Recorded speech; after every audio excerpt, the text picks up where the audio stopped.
आता मी सुदामेंना विनंती करतो त्यांनी 2 शब्दात आपलं मनोगत व्यक्त करावं. नमस्कार मंडळी. खरं तर 2 शब्द इथेच संपतात. आजकाल सगळंच संपत चाललंय. आज सकाळी तर माझ्या घरातलं दूध देखील संपलं. आजकाल कोणालाही फार वेळ नसतोच. हे ध्यानात घेऊनच मी 2 शब्द बोलणार आहे. खरं तर शब्दच हरवत चालले. त्यांची जागा आता स्माइलींनी घेतलीये. आपले भाव आता चित्रातून दाखवले जातात.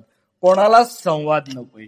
हे ध्यानात ठेवूनच मी आज 2 शब्द बोलणार आहे. आपल्याला कोणतीच गोष्ट सध्या फार वेळ नको असते याची जाणीव ठेवूनच मी आज 2 शब्द तुमच्याशी बोलणार आहे. मंडळी, मी माझ्या महत्वाच्या मुद्द्याकडे येणारच आहे. पण सध्या मुळात येणं जाणं उरलेच कुठे, आणि मुळात तरी पूर्वीसारखा येतोय कुठे. पूर्वीचं काहीच उरलं नाही, कारण का लोकांना वेळ नाही.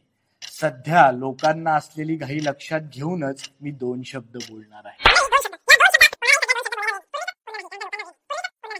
आता मी माझ्या महत्वाच्या मुद्द्याकडे येतो. 2 शब्द बोलायला तुम्ही मला जवळपास 2 तास दिले. ऐकणारे प्रेक्षक 200 वरून 2 वर आले, पण हेच 2 खरे दर्दी आहेत. हे एकदा जोरदार टाळ्या सरांसाठी. टाळ्या ही धोक्याची घंटा लक्षात घेऊन मी माझे 2 शब्द संपवतो. महत्वाच्या मुद्द्यावर कधीतरी निवांतपणे बोलूया.